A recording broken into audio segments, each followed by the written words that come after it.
Hello, and welcome to The Monster and the Child, where childhood studies and monster studies collide.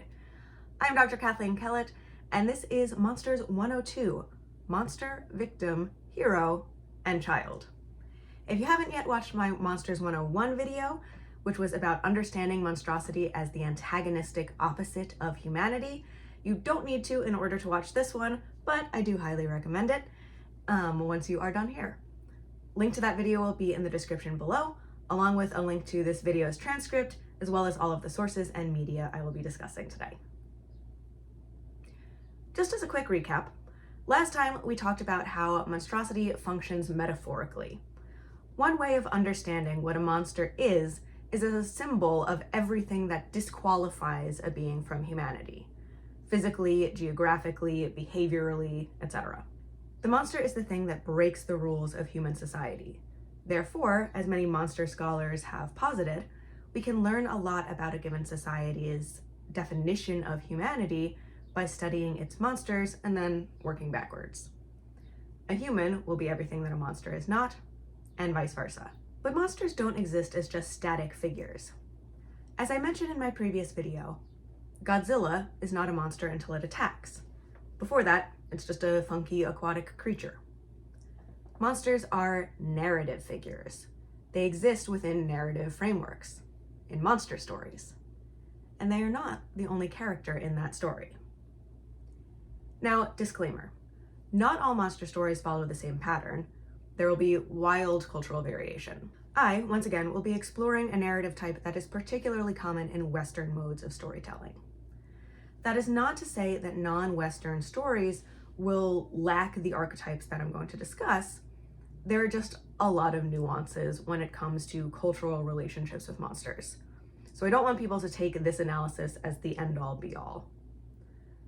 With that said, when you encounter a monster story, you are likely to encounter a hero and a victim.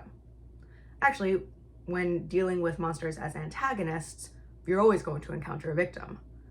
In order to be defined as sort of that bad type of monster, as opposed to like Elmo, the monster needs to take action against humanity. So monsters and victims are, I was going to say like peanut butter and jelly, but it's more like jet fuel and an engine of a plane. Without both, you can't take off. As for where heroes come in, that's going to depend on the story. Sometimes we tell stories where there are no heroes. No one defeats the monster, and hope is lost. Horror has no obligation to be optimistic. But oftentimes, we do want our side to come out on top.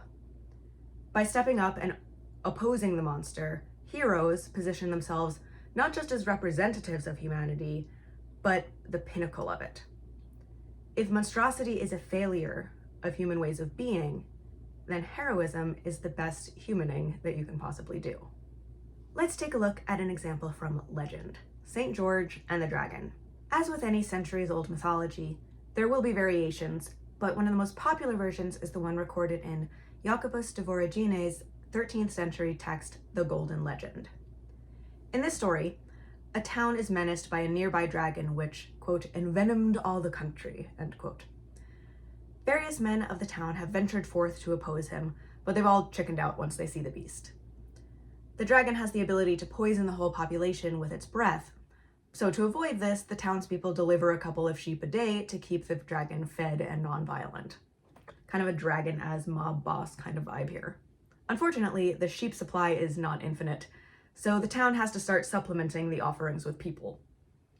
Specifically, the children and young people of the town start to draw lots to be the victims. We'll put a pin in that for right now and return to it shortly.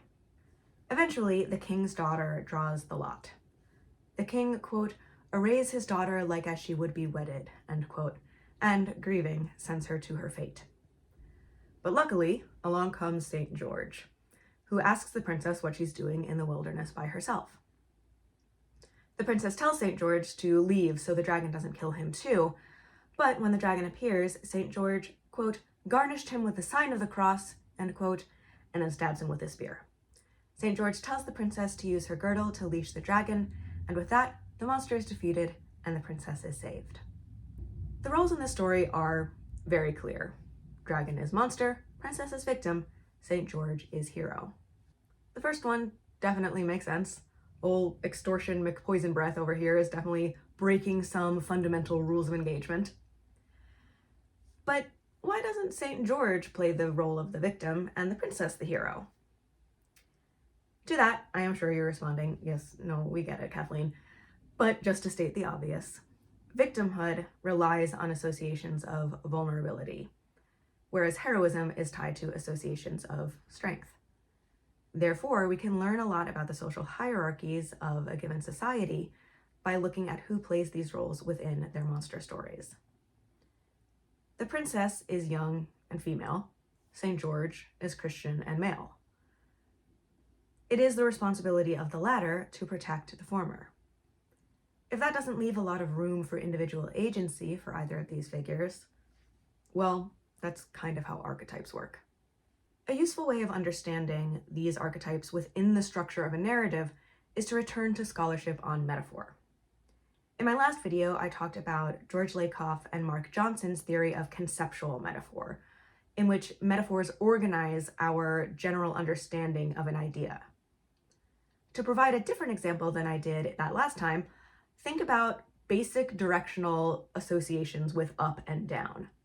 If you are feeling down, you're depressed. And oh damn, depressed itself is also a directional metaphor. A depression in the ground, a dip, a divot. That one is really baked into our language, and therefore our general understanding of actual space around us, despite the fact that there's not any literal correlation to these spatial dimensions with positivity or negativity. So you can see how powerful metaphor can be, even when you don't even notice it at all. Now, monsters are not as covert as directional metaphors. When you're talking about an evil dragon, you kind of know that you're engaging with some symbolism here, more so than you do when you say you have an elevated mood. Nevertheless, these patterns in our language and storytelling still wield immense influence over how we view the world.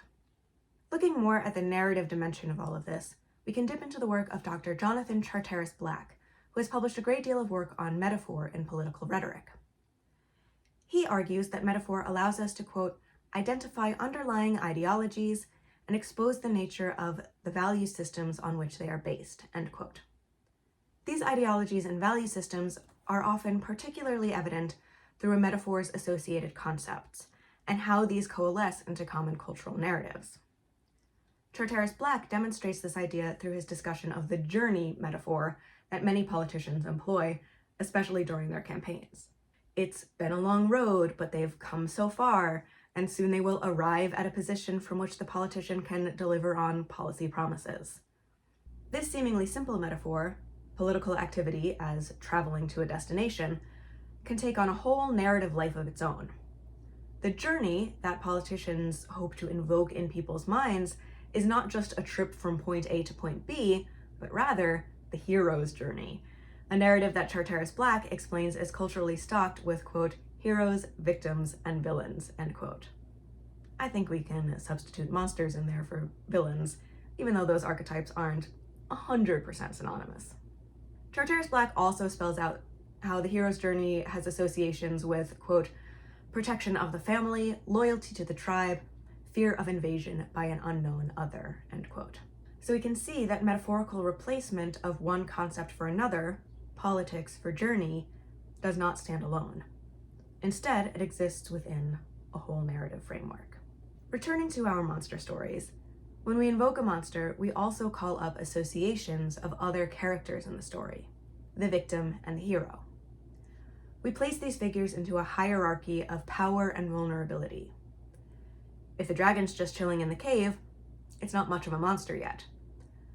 What makes it opposed to humanity is its relationship to its victim and its hero. The monster is the figure that has too much power that it uses incorrectly. The victim is the figure that lacks power. And the hero is the figure who has a lot, but not too much, power and uses it properly. We can glean a ton of cultural information from examining the specifics of those power differentials in a monster story from a specific time and place. So, If we add the child into our monster-victim-hero equation, there is an obvious place where the child would fit. We already saw it in the legend of St. George. The young people of the town were delivered over to the dragon.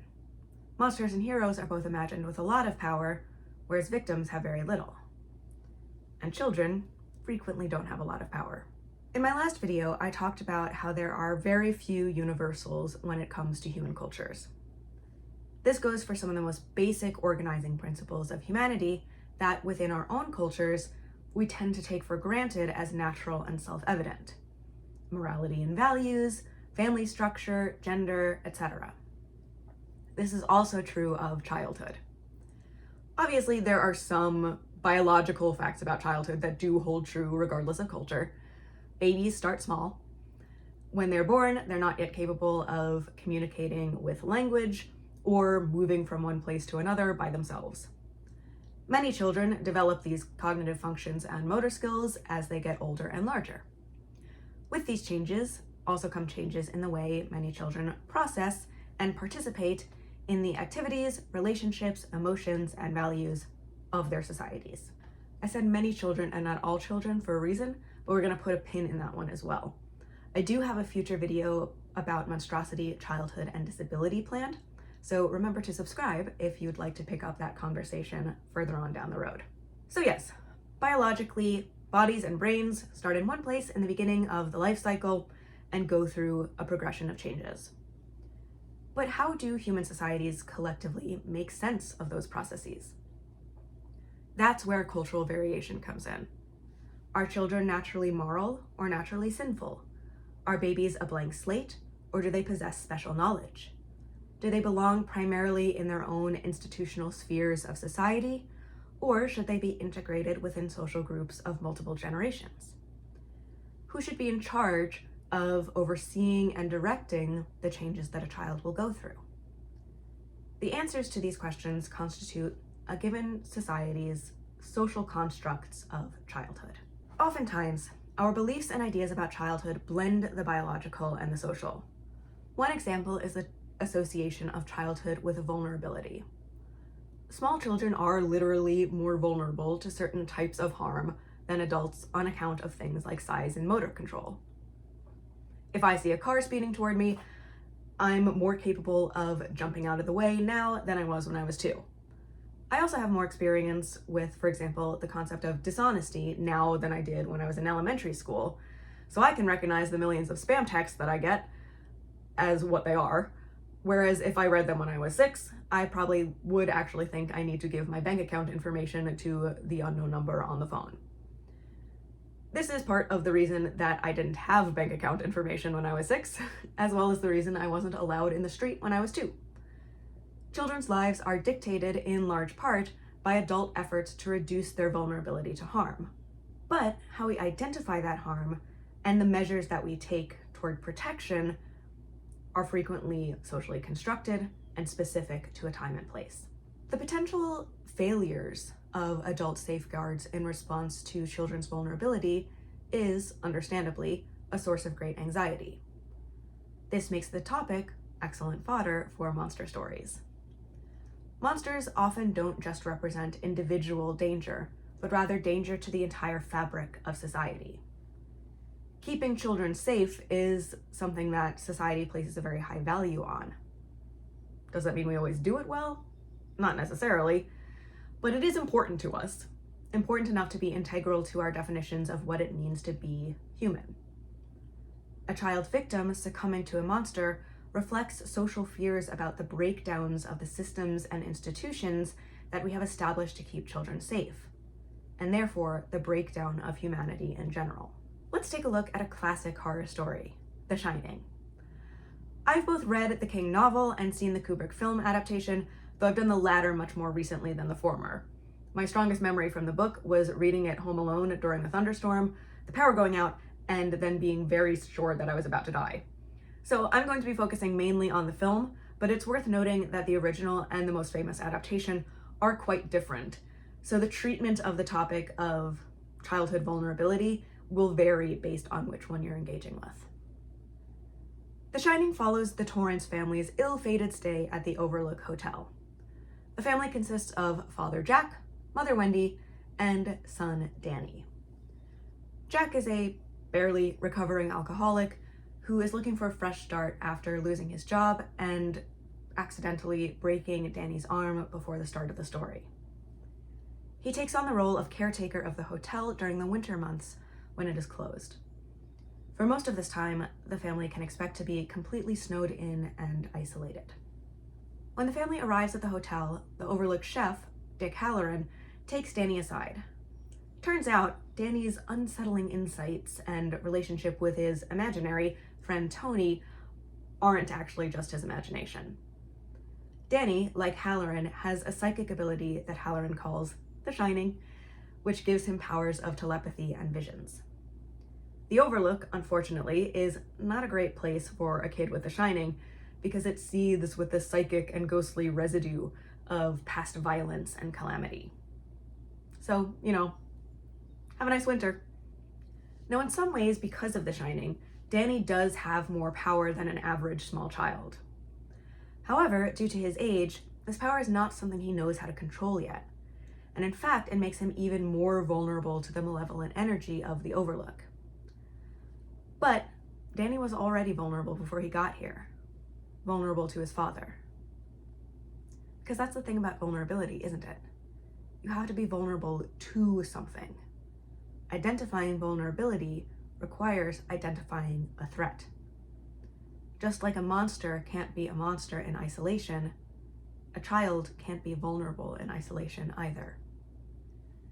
As we established, Danny has already experienced abuse at the hands of his father. Though Jack is attempting to change his ways, he still presents the greatest danger to his powerful but not powerful enough son.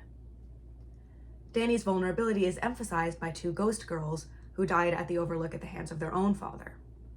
These girls are decked out in the frilly trappings of innocent girlhood, making their creepy ghostly invitation to come play with us all the more unsettling, and the subsequent vision that they induce of their dead and bloodied bodies all the more horrifying.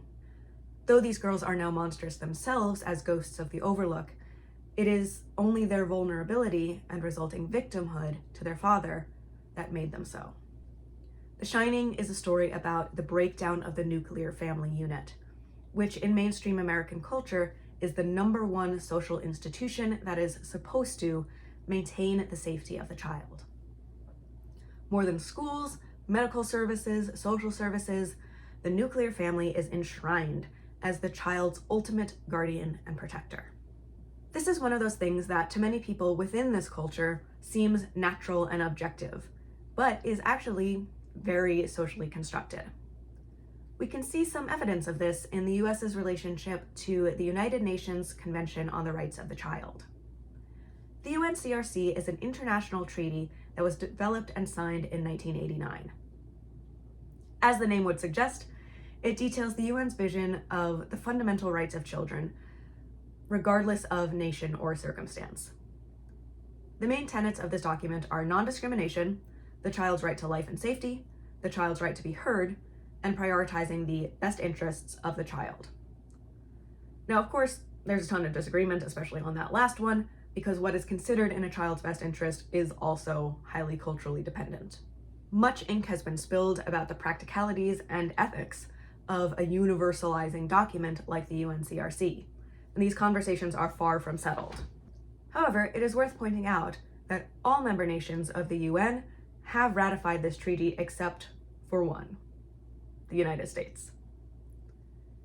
That's not to say that all member nations keep to the terms of the treaty, see the existence of child casualty in war, but literally everyone else is at least down to play lip service to the idea, except for the US. Why is that?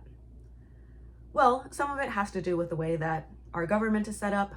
Ratifying an international treaty requires a 2/3 majority in the Senate. The US also has historically, let's say, some issues with any perceived threat to its own sovereign decision-making, and there is conservative opposition to not just the UNCRC, but many other examples of international influence over domestic policy. Does this attitude square with the power that the US wields both within the UN and otherwise when it comes to other nations' policies? I'd perhaps argue no, but I'm just reporting on the rationale. In any case, it's not just our independent nature that stops us on this one. One big argument is that the UNCRC would interfere with parental rights. The Parental Rights Foundation, which boasts a former US representative among its board members, argues that by declaring that the best interest of the child shall be the primary consideration, the UNCRC puts the determination of that best interest in the hands of the state instead of parents. The Homeschool Legal Defense Association has also expressed concerns about the UNCRC based on its emphasis on the child's right to be heard, which they argue would allow the child to reject familial religious instruction and schooling. They have also opposed perceived threats to parental rights to use corporal punishment. I'm not pretending to be unbiased here, as you can tell. And it's important to note that a lot of these objections are disingenuous at best, on top of obviously not becoming more powerful than state and federal law, because that's not how this works. The UNCRC does not strip the parents of their rights. An archived post from the Children's Rights Campaign explains, quote, "The convention repeatedly emphasizes the pivotal role parents play in their children's lives.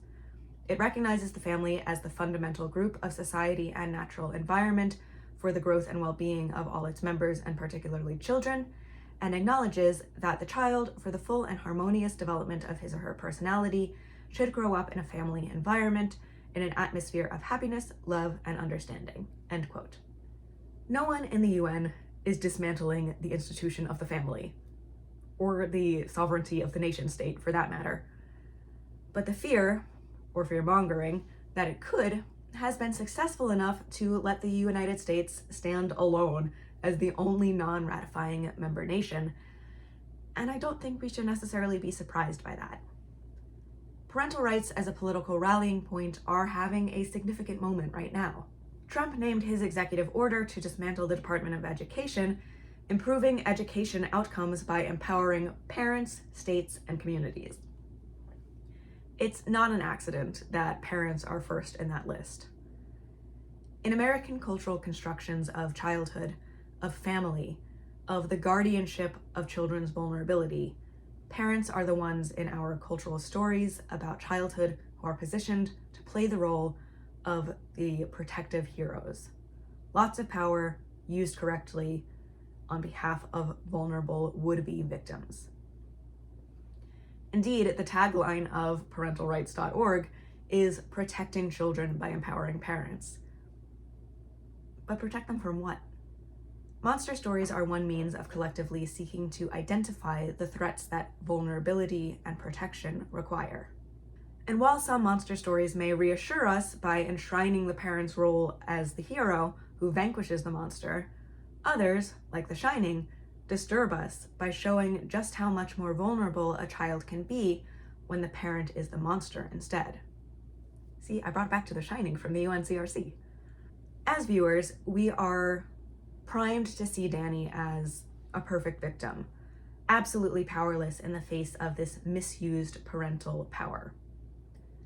However, The Shining does offer us a couple of potential heroes working on Danny's behalf.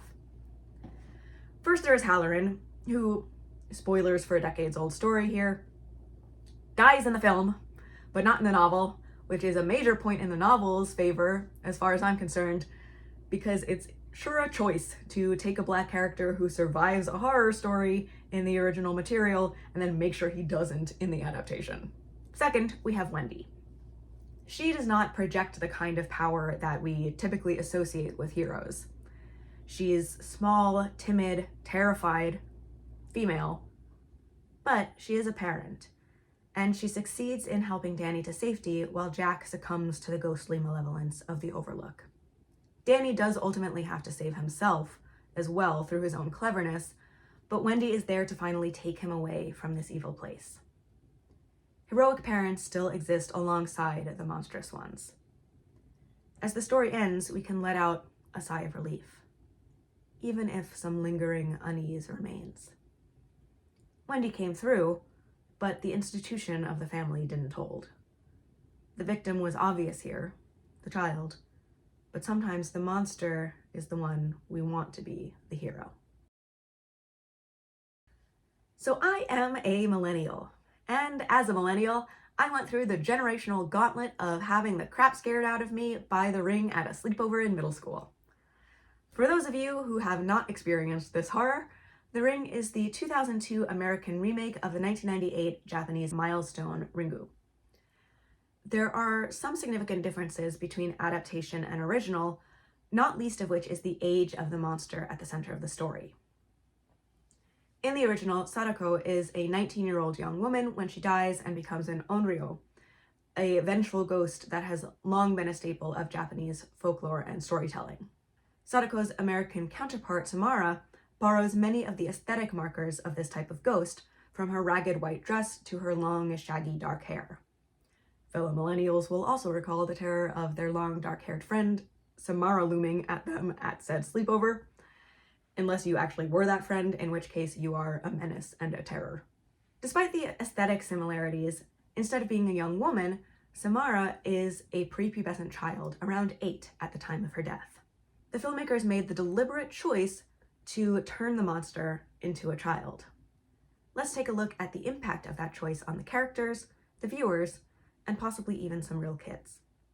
The Ring follows Rachel Keller, a divorced mom and journalist whose niece dies under mysterious circumstances. Rachel investigates, and she uncovers the infamous Ring tape, a recording of disturbing images that curses the viewer to die in 7 days. The stakes are raised after Rachel's ex-husband and her 8-year-old son Aiden also watch the tape. Aiden, like Danny Torrance, has some psychic abilities of his own that make him more sensitive and more vulnerable to the supernatural goings-on of the film. Rachel discovers Samara's identity and story.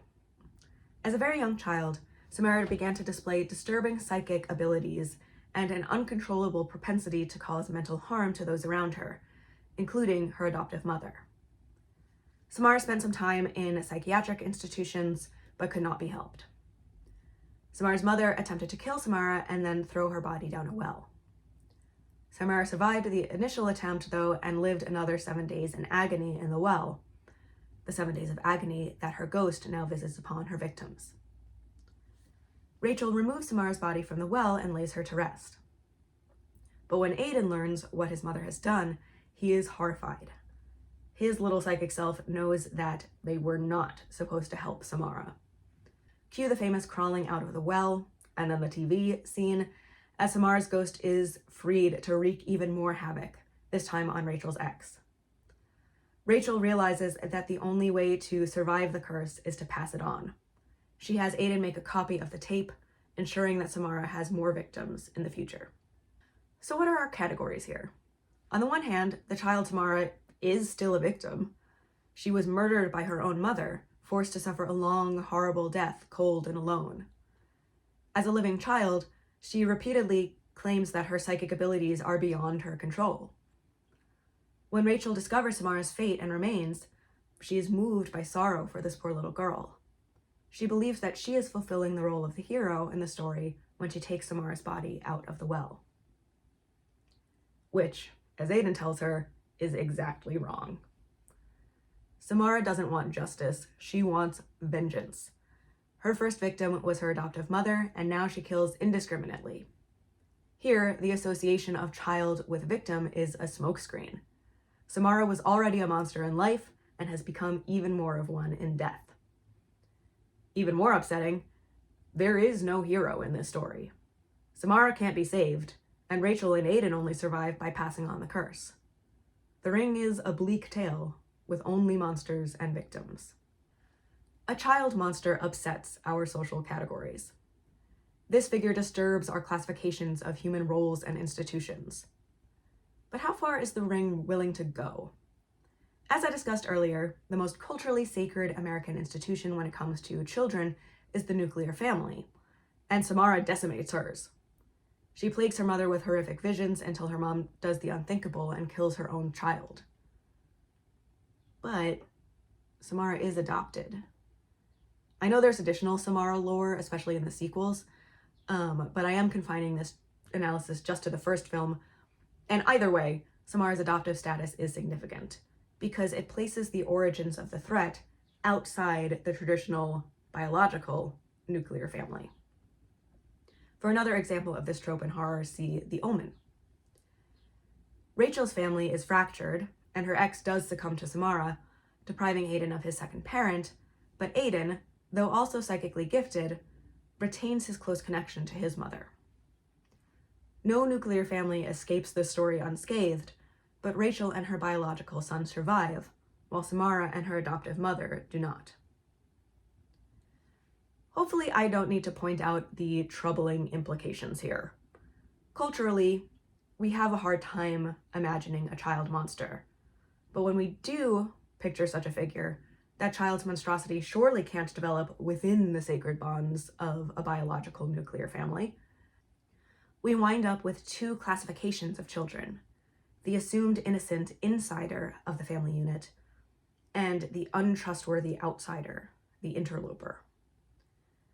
Rachel has to face the horrifying realization that a child can be a monster, but still not a child like hers.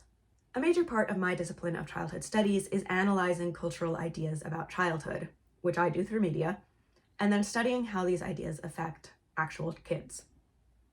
Though adoption and fostering research is not my specific area, I don't think I'm overstepping to say that ideas about childhood revealed through horror media, in which an outsider child monster taken into an unsuspecting family could affect a lot of actual children negatively, within families and within their larger communities.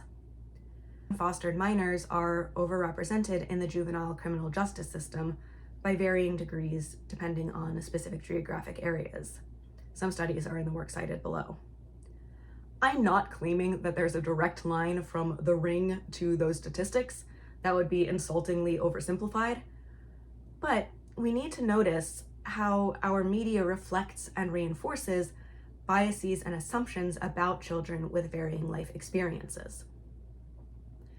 By refusing to violate the sanctity of the institutions of the biological nuclear family, even in our confronting horror stories, we, collective cultural we here, implicitly separate children into different categories, and we mete out the association of innocence only to the insider children. Within modern Western culture, we claim an association of all of childhood with innocence. Rachel certainly does, and the audience of The Ring is assumed to as well. That's what makes Aiden's revelation that Rachel should not have helped Samara such a gut punch. But that blow is softened because Aiden, though he is a spooky psychic kid with more knowledge than he should have, at least retains his moral innocence, if not its associated ignorance. Even when he copies the tape, Rachel guides his hand. It is more her action than his. The Ring confronts us with a child monster, but only the child who was already categorized as less innocent in the first place. The Shining and The Ring both trouble our categories of monster, victim, and hero, even as they, intentionally or otherwise, reify aspects of those categories as well. This is typically what you will find in most monster stories. The monster, as I said earlier, has too much power and uses it incorrectly. If you really want to scare your audience, you'll make that incorrectness as taboo as possible. And disrupting the sacred figure of the innocent, protected child is a quick and easy way to do that. But since authors are just as enmeshed in their cultural contexts and social constructs as everyone else, even if they're trying to be disruptive, you'll often simultaneously find certain ways in which their narratives uphold cultural assumptions and expectations. That's just a good thing to keep in mind in general for media analysis. You're usually not going to find a story that is 100% subversive or 100% traditional. It's generally going to be a mix of both. Similarly, not all members of a given society, national, local, etc., are going to apply the categories of monster, victim, and hero to real-life situations in the same way. However, being able to recognize when a cultural narrative is invoking these archetypes to tell a certain kind of story can be very useful when we are trying to understand why certain ideas and ideologies gain traction. So with that in mind, let's talk about QAnon. For those of you who are not well acquainted with the, let's call them intricacies, of this worldview, QAnon is a set of conspiratorial beliefs centered around political systems, media systems, and childhood. To quote from Helen Young and Jeff M. Boucher's 2022 article, Authoritarian Politics and Conspiracy Fictions, The Case of QAnon, the core belief of QAnon is that a, quote, global elite of satanic pedophiles with links to the Democratic Party, USA, and some high-profile Jewish figures secretly controls a deep state in the USA and perhaps elsewhere, end quote. This set of beliefs originated online via Q drops, or cryptic messages from a figure who claimed Q clearance, that is the highest level of security clearance to top secret information within the US government. Believers in QAnon make up a not insignificant portion of those who participated in the January 6, 2021 insurrection at the US Capitol. Hopefully, needless to say, none of this was actually based in reality.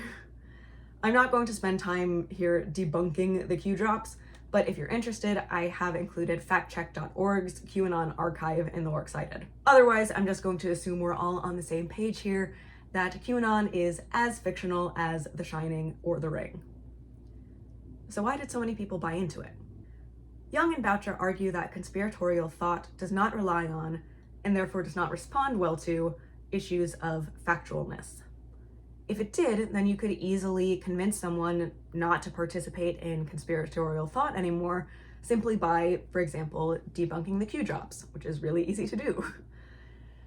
But if anyone has experience speaking to people who adhere to this or any other conspiratorial belief, you'll know that that's not the case.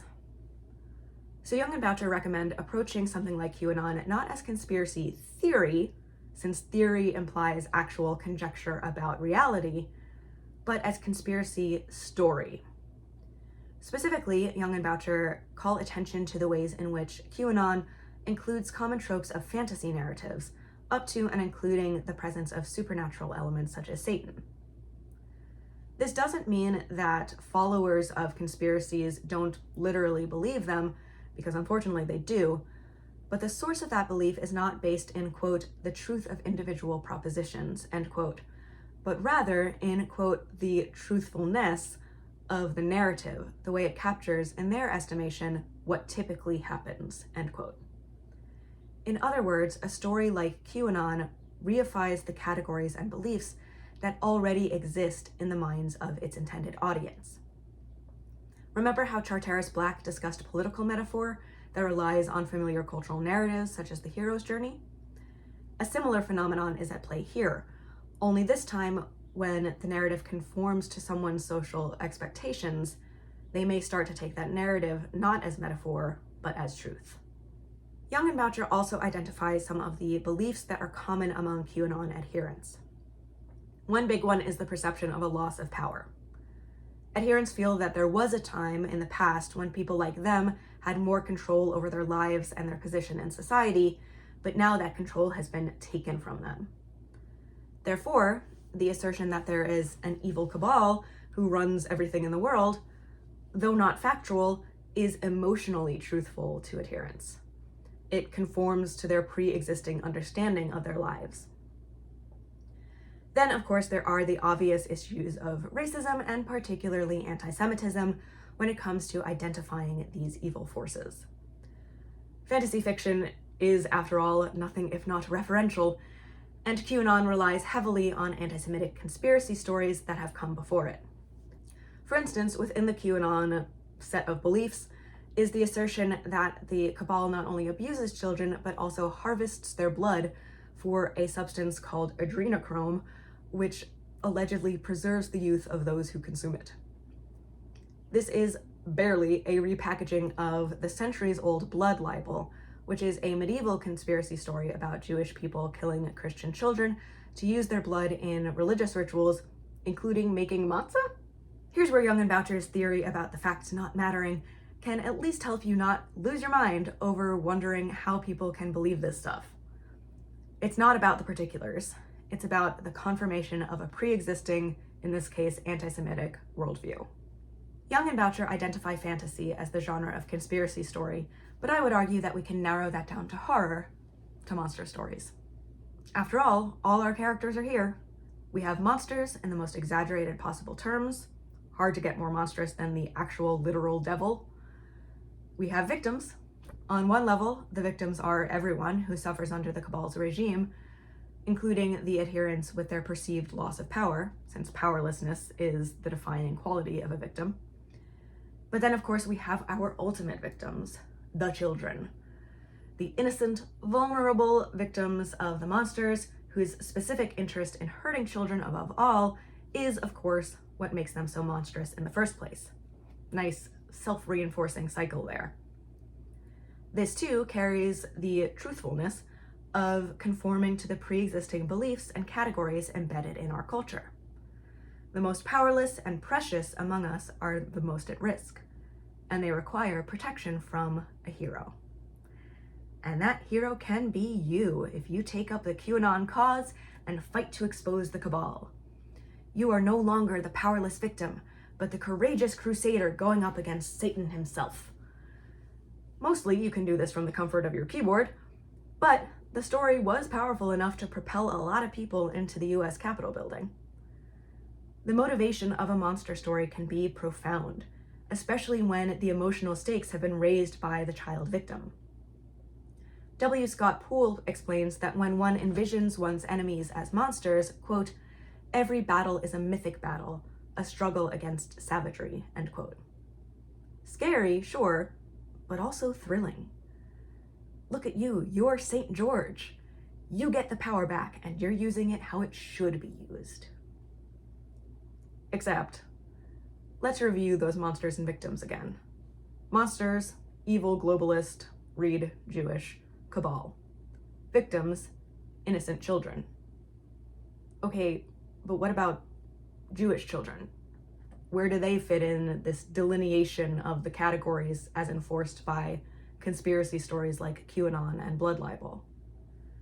The problem with, or one of the problems with, an us versus them narrative that center around protecting children is there is no them that doesn't also have kids. Just as we saw with the adopted Samara, we now have a definition of children that is, by necessity, split. There are the innocent insiders and the suspicious outsiders. And sure, there are probably QAnon adherents who would argue that children of the outgroup start innocent. That idea of inherent moral innocence in infancy is very important within American culture. But then that begs the questions of when they become less innocent. Earlier, presumably, than the in-group children, considering how the in-group adults, though not as pure and powerless as their kids, retain a morality that they imagine their monstrous enemies lack. So the out-group children's innocence has to go away at some point. And logically, you probably want to operate under the assumption that your future enemies don't stay safe for long. The child victim is an archetype, a stock image. It cannot represent all children. And the children left out of that representation are also left out of the protection of the heroes. On the one hand, the dubious protection of QAnoners isn't something I actually think benefits real children, but on the other hand, the ways in which monster stories narrow the category of innocent child victim reflect the grave divisions within our society, which can be, and often are, sources of real harm to real kids. If you're watching my channel, you are probably not a QAnon type, but don't grow too comfortable in the assumption that you are not also susceptible to the allure of heroism. Who doesn't want to believe that, if circumstances aligned, you could be the one to save the day? However you define who uses power monstrously and who lacks power altogether, you, if you're like most people, if you're like me, tell yourself that if you got a hold of the power, you'd use it right. But Young and Boucher remind us that when a narrative explanation of the world really feels correct, that's when we have to check ourselves the most. Are we paying attention to facts, or are we giving into the thrill and the comfort of a monster story that confirms what we already believe? To avoid ending on a complete downer again, I want to leave you with one quick example of how some monster stories can make us question our categories of monster, victim, and hero, not in the ways that The Shining and The Ring do in order to shock or disturb, but instead to make us think about the ways these categories unfairly impact people's lives. The book Out of Salem by Hal Schrieve is a YA novel set in alternate 1990s Salem, Oregon. In this version of the past, all of the identities that inform our positions in society still exist: race, gender, sexuality, etc. But so do a variety of fantastical identities, such as zombies, werewolves, and shapeshifters. Strict laws and policing determine what kinds of magic can be used and what sorts of magical beings are considered potential monsters. I first read this book when I was conducting my doctoral dissertation research. I formed and participated in an online book club called Monster Book Club for teen readers, and Out of Salem was a recommendation from one of the participants that we then included in the club reading list. One scene and subsequent discussion really illustrates what this kind of monster story can do. One of the main characters, Isol, is a 14-year-old werewolf who is not registered with the government, which is illegal. She returns home from a clandestine full moon transformation to find her mother wild with worry. Last night, a group of werewolves were shot and killed by a human citizen. The shooter is being lauded for his brave act of self-defense by the media, but he already had a gun when he went out into the woods. In other words, he was out there looking for werewolves to shoot. He was not the victim or the hero, though his human status puts him in both categories. After all, the werewolves have got to be the monsters, right? During a Monster Book Club meeting, two of the participants pointed out the real-life resonances of this scene. The participant who recommended the book, I will call Pluto. That was their chosen pseudonym. This kind of research is always anonymized. Pluto said that this scene reminded them of the gay and trans panic defense that is sometimes invoked by people who have assaulted or even killed queer people. The defense hinges on the idea that the assaulter was so surprised and threatened by the revelation of a queer identity, often in the context of someone coming on to them, whether that actually happened or not, that they had no choice but to react with violence. It relies on the recognition of the roles of monster and victim. If queerness is recognized as monstrous, then anyone acting against it is just trying not to succumb to victimhood. Another participant, pseudonym Eason, said that this scene reminded her of the murder of Ahmaud Arbery. Arbery was a Black man who was murdered while jogging in a predominantly white neighborhood. His three shooters claimed that they were afraid he was a threat, except they actively chased him down with their trucks and blocked his escape. This narrative of self-defense relies on the association of Blackness with monstrosity and whiteness with either innocent victimhood or responsible heroism. Lest you think that Schrieve was trying to recreate this event on purpose with the preemptively armed werewolf shooter, Out of Salem was published before Arbery was killed. Okay, so much for not ending on a downer. But my point is that there are some monster stories that want us to notice how the roles of monster, victim, and hero work, and by calling attention to them, disrupt them. And Out of Salem in particular is intended for young readers, and it reaches out to those who have been made to feel monstrous in their own lives. Isol, in addition to being a werewolf, is a fat Turkish-American lesbian, and the other main character, Z, is a non-binary ward of the state, and a zombie. As adolescents, they are growing in their awareness of how their youth is not interpreted by their society as innocent childhood, but as a mounting threat. But if they have to play this role of the monster, well, that means that maybe they have some power at their disposal, doesn't it? And maybe some of that power can be used to rewrite their stories. This was a notion that resonated with many of the participants of Monster Book Club, most of whom were juggling multiple minoritized and marginalized identities of their own on top of being young people themselves. This research experience was profoundly meaningful to me as both a scholar and a person, and I can draw a direct line from that study to my current passion for public scholarship and my ambition to create more book club and mentorship opportunities for young people in the future. Discussion and analysis of monster stories should not only take place within academia. We need to talk about monsters, victims, and heroes with as many people as we can. We need to learn to recognize the ways these roles reflect and reinforce our cultural categories. So, if you are new to this discussion, I hope that this video has been a compelling introduction. If you're already into monster analysis, I hope that I've given you some more examples and ideas to wrestle with. If so, please give this video a like and subscribe to my channel so that you never miss out on a monstrous conversation. Please also share your thoughts about the categories of monster, victim, and hero in the comments below. I'd really love to keep this conversation going. In my next video, I'm going to dive even deeper into the childhood studies side of things, with a discussion of children's rights, or lack thereof. In what ways are children disadvantaged in our society, and how do monster stories help shed some light on how and why? If the answers to those questions interest you, I hope to see you again soon on The Monster and the Child for more monstrous food for thought.